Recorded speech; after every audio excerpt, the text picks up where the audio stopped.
ಕಾಯಕವೇ ಕೈಲಾಸ ಅಂದರೂ ಬಸವ, ಅದರಂತೆ ನಡೆದರೂ ನಡೆದಾಡೋ ದೈವ. ಕಾಯಕವೇ ಕೈಲಾಸ ಅಂದರೂ ಬಸವ, ಅದರಂತೆ ನಡೆದರೂ ನಡೆದಾಡೋ ದೈವ. ಸಿದ್ಧಗಂಗಾ ಕ್ಷೇತ್ರವೇ ಪೂಜ್ಯರ ಉಸಿರು, ಪ್ರತಿ ಕಲ್ಲು ಹೇಳುತ್ತಿವೆ ಬುದ್ಧಿಯ ಹೆಸರು.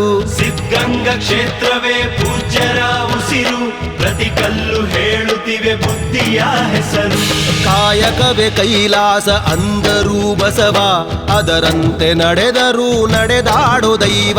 ಕಾಯಕವೇ ಕೈಲಾಸ ಅಂದರೂ ಬಸವ, ಅದರಂತೆ ನಡೆದರೂ ನಡೆದಾಡೋ ದೈವ.